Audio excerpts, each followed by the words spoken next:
YouTube fans, I am live here at the Virginia Museum of Transportation in Roanoke, Virginia.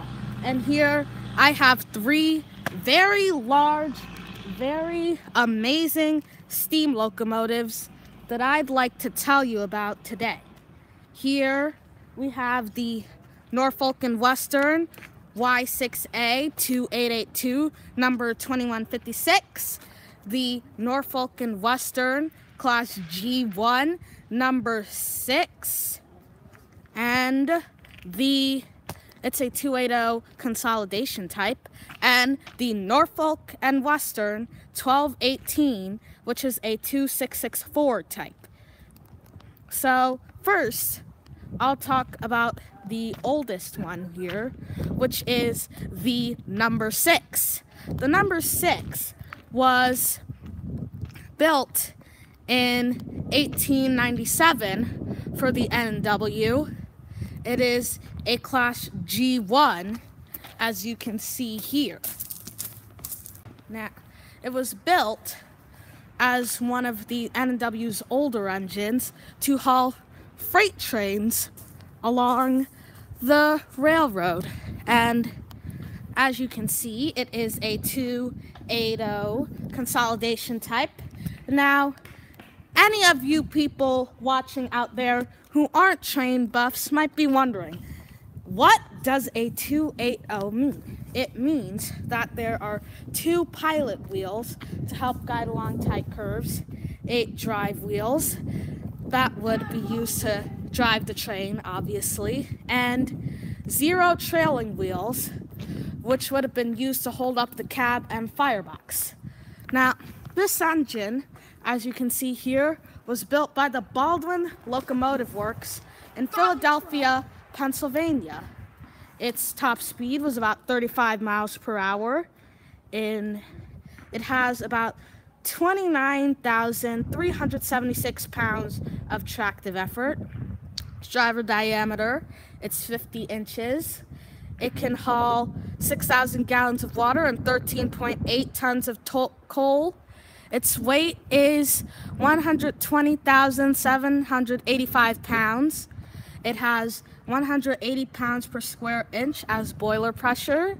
And the amount of engines made in this class were 7. And its length is 57 feet.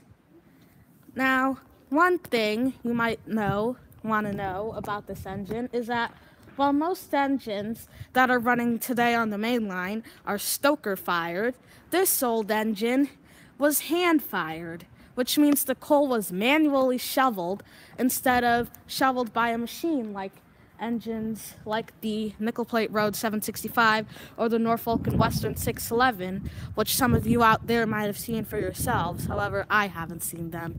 And this engine was donated by the city of Roanoke, and it wasn't always owned by the N&W. It was originally numbered number 352, and it was sold to the Virginia-Carolina Railroad in 1917, where it was renumbered to 6. But the N&W purchased the Virginia-Carolina line in 1920 and reacquired the number 6. And it stayed there, and it hauled trains on the Honaker branch in Virginia until 1955. And the number 6 is the oldest engine in the museum's collection. But with the way they restore trains around here, you couldn't really tell if it was a new build or an old one. But the same cannot really be said for our next engine, the Norfolk and Western number 2156, which is the strongest engine in the world, actually. The strongest steam engine. It is a 2882 compound Mallet engine. And as you can see, this engine was very efficient because first, the engine used its power, its steam, in the larger cylinders. Then it went back into the smaller cylinders. And it was built for the NW. Let's go look at the sign. It was built for the NW in the Roanoke shops in 1942, and there were 16 of these built. The 2156 is the last one. The combined length of the engine and tender is 114 feet and 10.5 inches. Its weight is 582,900 pounds. Its boiler pressure is 300 pounds per square inch. Its front cylinders are 39 by 32 inches. 25, and its rear cylinders are 25 by 32 inches. It was originally 57 inches, but it was modified to 58 inches.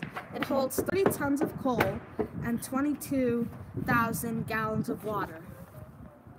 And now they have some steps for you.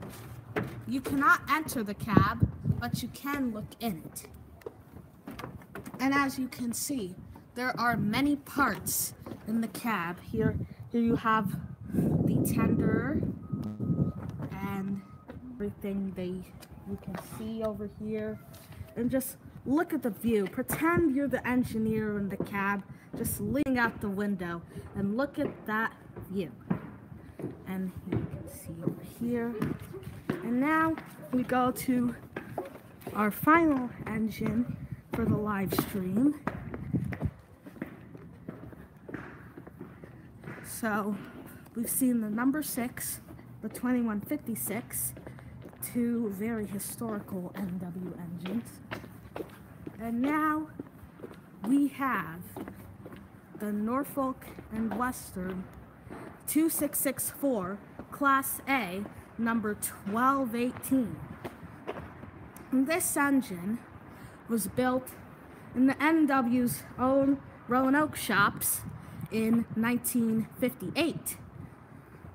It was used during the Second World War to haul the heavy troop trains at a good amount of speed, because during the war everything needed to be transported quickly.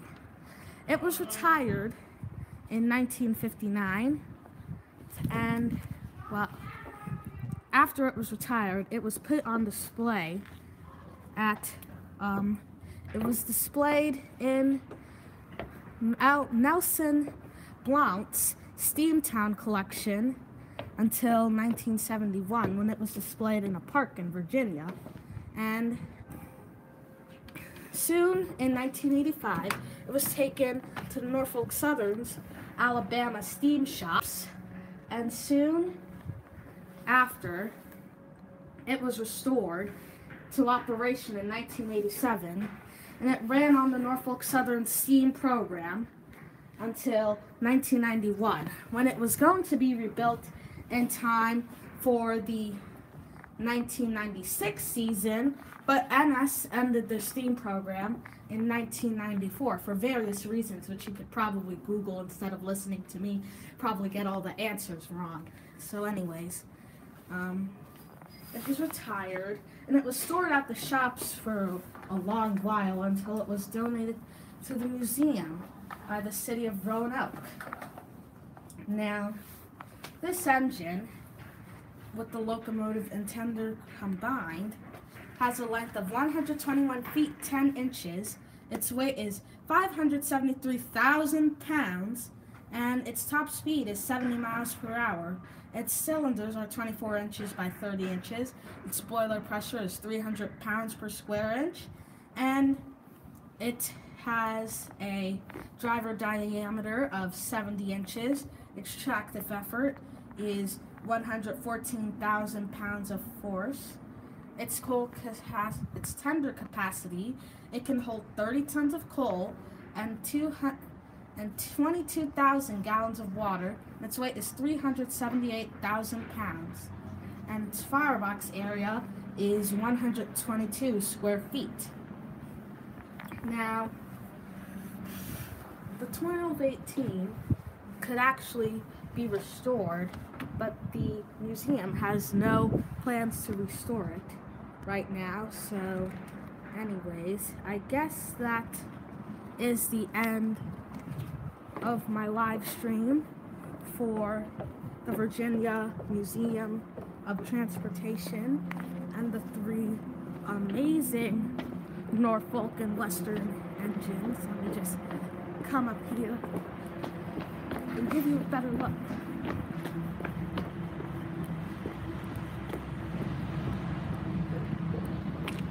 The 1218, the number 6, and the 2156. And in the background, that is a Pennsylvania Railroad GG1 electric locomotive, but we didn't talk about that one because we didn't really have the time. So anyways, thank you for watching, and I will see you guys next time with the next video. I hope you enjoyed my live stream. So that is the end, and goodbye, folks. Rang-a-nang-a-nang-a-nang-a-nang-a-nang-a.